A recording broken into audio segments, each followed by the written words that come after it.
Shalom, saudaraku yang dikasihi dalam Tuhan. Pada saat ini kembali kita akan belajar pelajaran sekolah sahabat kita, pelajaran yang ke-11 tanggal 16 Maret 2019 dengan judul 7 malapetaka terakhir. Saudara, kita masih ingat pelajaran kita, pelajaran sahabat yang ke-7 dengan judul 7 sangkakala yang lalu. Di dalam Wahyu pasal 11 ayat yang ke-18 dikatakan bahwa bangsa-bangsa marah kepada umat Allah yang sisa di dalam peperangan terakhir. Dan pada sahabat ini, dalam Wahyu pasal yang ke-15 ayat yang pertama adalah saatnya di mana waktunya Allah merespon kemarahan bangsa-bangsa dengan mencurahkan amarahnya, yaitu dengan 7 malapetaka terakhir kepada mereka yang tidak bertobat. Saudara yang kasih dalam Tuhan, pelajaran kita Wahyu pasal 15 dimulai dengan gambaran 7 malaikat dengan 7 cawan yang dipenuhi dengan murka Allah.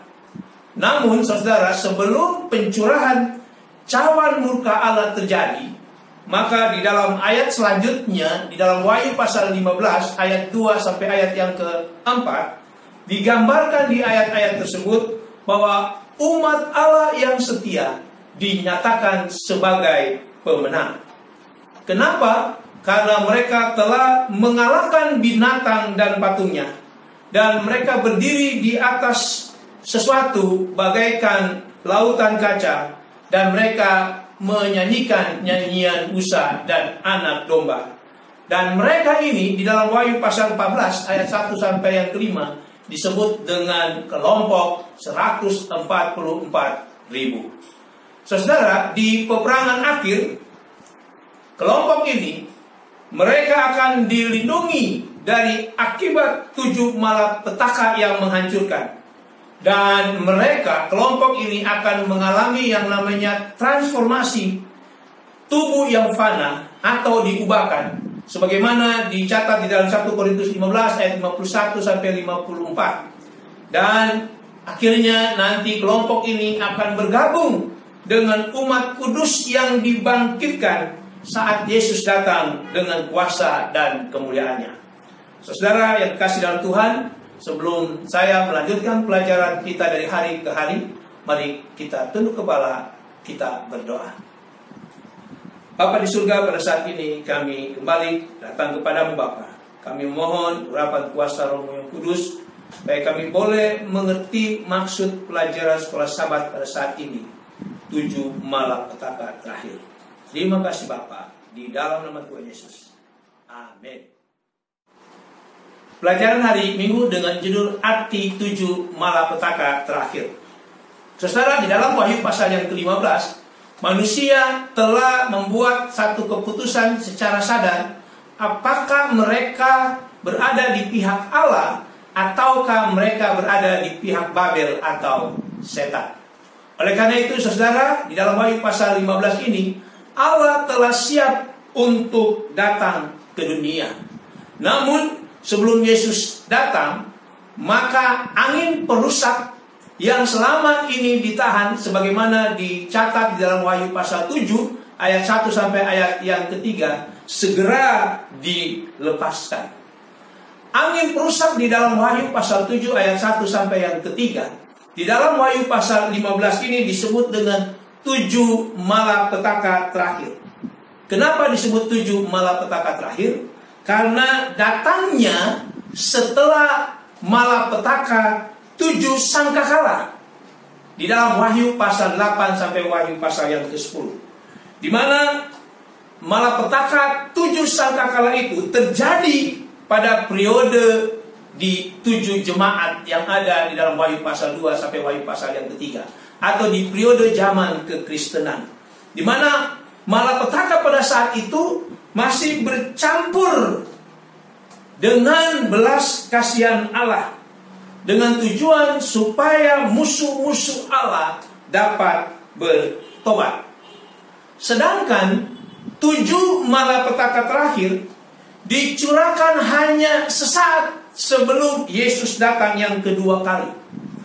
Malapetaka ini, malapetaka yang terakhir ini dicurahkan kepada orang-orang yang telah mengeraskan hatinya dan tidak mau bertobat, sebagaimana dicatat dalam Wahyu pasal 16 ayat yang ke-11. Dan murka Allah di dalam 7 malapetaka terakhir tanpa campuran, tanpa belas kasihan, karena ini adalah reaksi Allah atas pilihan yang dibuat manusia, dan mereka binasa karena pilihan mereka sendiri. Itulah sebabnya di dalam Wahyu pasal 15 ayat 8 ada kalimat yang menyatakan, dan seorang pun tidak dapat memasuki bait suci. Saudara, kalimat ini menunjukkan pada peristiwa penutupan pintu kasihan, di mana pelayanan pengantaran Kristus di bait suci surgawi berakhir dan kesempatan untuk bertobat telah tertutup. Jadi, peristiwa 7 malapetaka terakhir adalah saatnya di mana tidak akan membawa seorang pun ke dalam pertobatan, namun hanya akan memperlihatkan kerasnya hati manusia yang memilih untuk berada di pihak Babel atau setan, dan membuat mereka semakin membenci Allah. Saudara, pelajaran penting pada hari Minggu adalah arti dari peristiwa 7 malapetaka terakhir adalah itu saatnya di mana tidak akan membawa seorang pun ke dalam pertobatan, namun hanya memperlihatkan kerasnya hati manusia yang memilih untuk berada di pihak Babel atau setan dan membenci Allah. Dan murka Allah yang tanpa campuran itu adalah reaksi Allah atas pilihan mereka berpihak kepada Babel, dan mereka akan binasa sesuai dengan pilihan mereka sendiri. Pelajaran hari Senin dengan judul 7 malapetaka terakhir dicurahkan. Saudara, kemarin pelajaran hari Minggu menyatakan dalam Wahyu pasal 15 ayat 8 bahwa pengantaran Yesus di bait suci surgawi telah berakhir. Maka ini adalah waktu bagi mereka yang telah menolak Injil menerima atau mengalami murka Allah. Malapetaka yang terakhir ini, atau 7 malapetaka yang terakhir ini, mirip dengan malapetaka atau tula yang dicurahkan ke atas bangsa Mesir di dalam Keluaran 7 sampai Keluaran pasal yang ke-11, di mana 4 malapetaka pertama hanya akan mempengaruhi penyembah binatang dan melewati para penyembah Allah. Dan malapetaka ke-7 secara cepat mengeraskan hati para penyembah binatang dan menyatakan ketidakberdayaan Babel atau setan dalam melindungi para pengikutnya atau pendukungnya dari penghakiman Allah. Pelajaran kita hari ini, pelajaran hari Senin, kita akan belajar 5 dari 7 malapetaka terakhir dalam Wahyu pasal 16 ayat 2 sampai ayatnya yang ke-11. Malapetaka yang pertama di dalam ayat yang kedua, di situ dinyatakan bahwa timbulnya bisul yang sangat menyakitkan yang terjadi hanya kepada para penyembah binatang. Lalu malapetaka kedua dan malapetaka ketiga di dalam ayat yang ketiga sampai ayat yang ketujuh dinyatakan bahwa laut, sungai, dan semua mata air berubah menjadi darah, di mana tanpa air manusia tidak dapat bertahan. Dan malapetaka keempat di dalam ayat yang ke-8 dinyatakan bahwa matahari seperti bagaikan api yang menghanguskan manusia. Saudara, rasa sakit yang disebabkan oleh berbagai malapetaka tersebut tidak dapat melembutkan hati atau mengubah sikap memberontak yang mereka miliki. Bahkan mereka semakin mengutuk dan menghujat Allah yang mencurahkan malapetaka tersebut. Tidak seorang pun dari mereka yang bertobat. Lalu di ayat yang ke-10 malapetaka yang ke-5, di situ dikatakan bahwa Allah akan menghancurkan takhta binatang di mana pada saat itu otoritas iblis tidak dapat bertahan terhadap malapetaka tersebut, dan Babel tidak berdaya untuk melindungi para penyembah binatang. Namun mereka telah menetapkan pikiran mereka untuk menentang Allah. Bahkan ketakutan terhadap malapetaka ini tidak dapat mengubah hati mereka. Pelajaran penting pada hari Senin adalah segala sakit dan ketakutan dari kelima malapetaka, dari 7 malapetaka terakhir yang dialami oleh para penyembah binatang, tidak melembutkan hati atau mengubah hati atau sikap memberontak mereka, dan tidak seorang pun di antara para penyembah binatang yang bertobat. Pelajaran hari Selasa, mengeringkan sungai Efrat. Saudara, dalam perjanjian lama, sungai Efrat adalah sesuatu yang sangat penting bagi kerajaan Babilonia. Dan kerajaan Babilonia tidak dapat bertahan tanpa adanya aliran air dari sungai Efrat. Saudara, di dalam Wahyu pasal 17 ayat yang pertama, di situ digambarkan bahwa Babel di zaman akhir berada di sekitar air. Ini menunjukkan pada atau menggambarkan pada aliran sungai Efrat. Lalu di dalam Wahyu pasal 17 ayat yang ke-15 menjelaskan bahwa air di mana Babel zaman akhir berada melambangkan sebagai pendukungnya, yaitu kuasa sipil, sekuler, dan kuasa politik di balik sistem keagamaan yang telah murtad atau Babel. Lalu frase mengeringkan sungai Efrat pada malapetaka ke-6 dalam Wahyu 16 ayat yang ke-12 menyebabkan rubuhnya Babel zaman akhir, sebagaimana yang pernah dinyatakan di dalam Wahyu 14 ayat yang ke-8.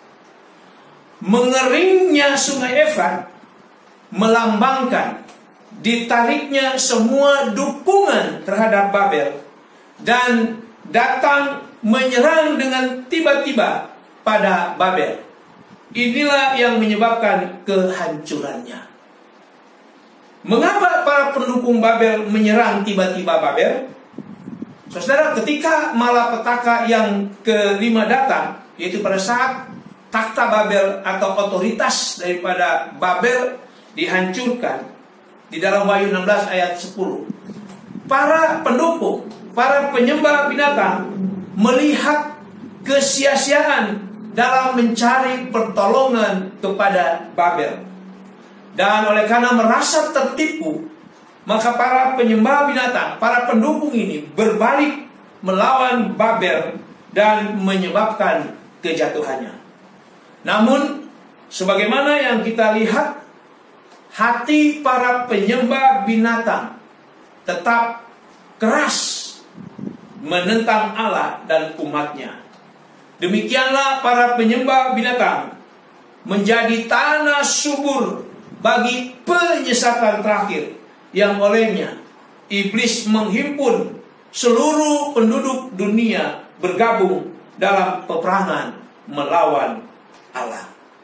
Pelajaran penting pada hari Selasa, frase mengeringkan sungai Efrat melambangkan ditariknya semua dukungan dari para penyembah binatang terhadap Babel, dan para pendukung ini datang menyerang dengan tiba-tiba terhadap Babel, dan itulah yang menyebabkan kehancuran Babel. Namun para pendukung Babel, yaitu para penyembah binatang, tetap mengeraskan hati, dan mereka tetap menentang Allah dan juga umat Allah. Pelajaran hari Rabu dengan judul penipuan iblis yang terakhir. Pelajaran kemarin, pelajaran hari Selasa, telah dijelaskan melambangkan apakah mengeringkan sungai Efrat dalam Wahyu pasal 16 ayat yang ke-12. Dan pada hari Rabu ini kita akan mempelajari maksud daripada dikeringkannya sungai Efrat. Wahyu 16 ayat yang ke-12 menyatakan bahwa maksud dikeringkannya sungai Efrat adalah untuk mempersiapkan jalan bagi raja-raja dari sebelah timur. Bila mana dalam perjanjian lama, raja-raja dari sebelah timur adalah gambaran Kores, raja dari Persia yang menyerang kerajaan Babel, sehingga memungkinkan kembalinya umat Allah, bangsa Israel pada saat itu, untuk kembali ke rumah mereka. Sebagaimana dicatat dalam Yesaya 44 ayat 27 dan 28. Maka raja-raja dari sebelah timur dalam Wahyu pasal 16 ayat yang ke-12 ini menggambarkan Kristus dan pasukannya yang setia, yang akan mengadakan peperangan terakhir dan akan mengalahkan kuasa-kuasa kejahatan. Dengan demikian, umat-umat Allah dapat dibawa kembali ke dalam kerajaan surga. Wahyu pasal 17 ayat yang ke-14. Lalu selanjutnya di dalam Wahyu pasal 16 ayat 13 sampai ayat yang ke-14, Yohanes melihat ada tiga roh najis menyerupai katak keluar dari mulut mereka, keluar dari mulut naga, binatang, dan nabi palsu. Saudara, dalam tulah di Mesir, katak atau tulah katak adalah tulah terakhir yang dapat ditiru oleh para ahli sihir Firaun. Maka ketiga roh najis yang menyerupai katak merupakan upaya iblis yang terakhir untuk meniru pekerjaan Allah.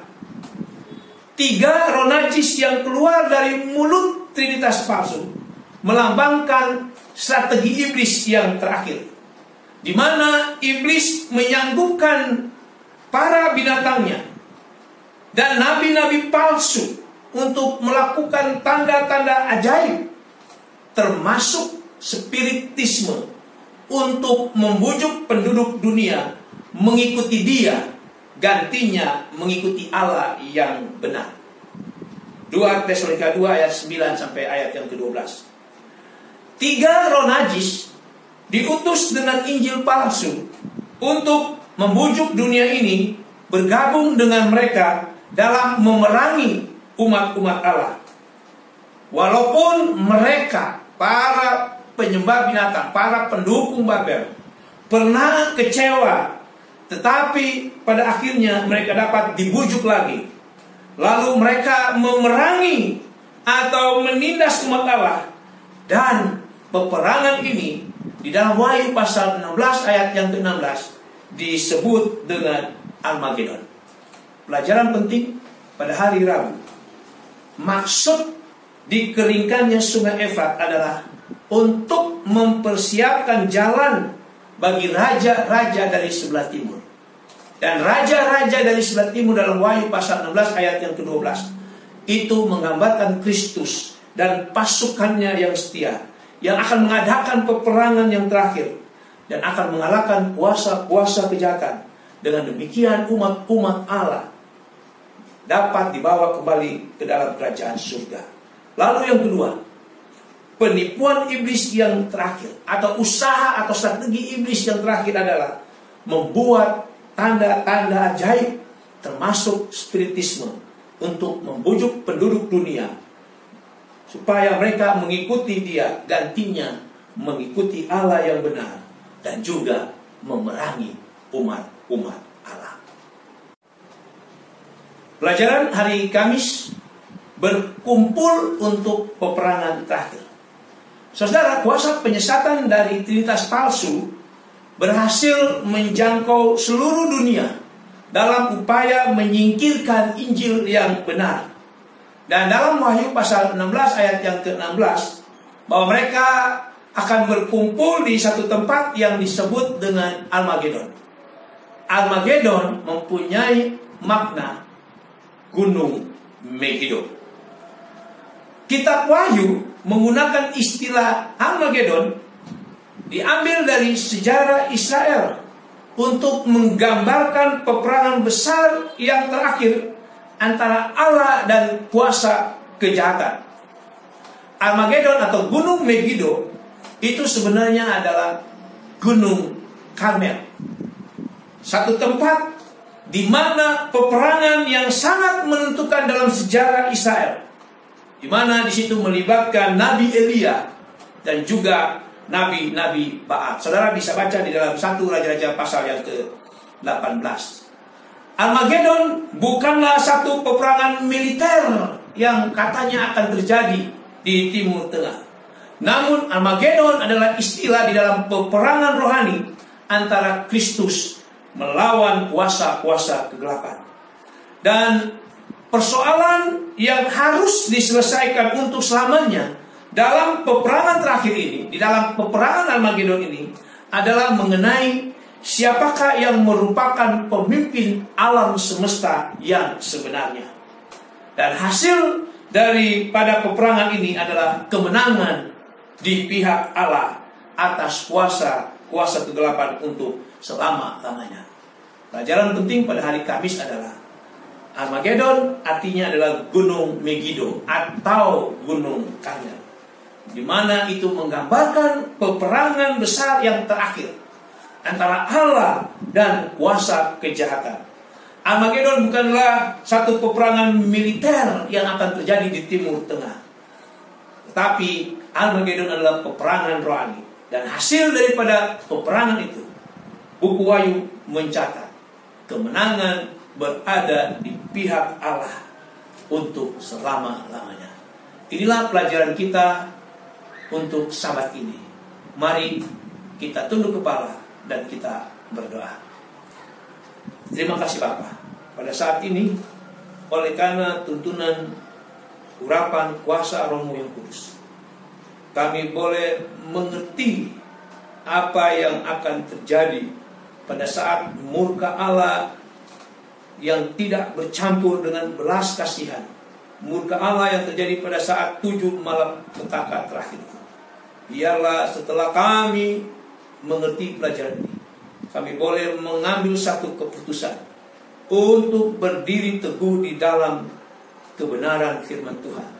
Kami harus berdiri teguh di dalam pihak Allah.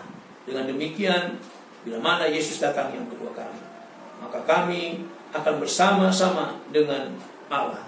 Kami akan turut serta di dalam melawan kuasa-kuasa kegelapan, dan kami akan mendapatkan upah janji keselamatan hidup kekal di dalam kerajaan surga.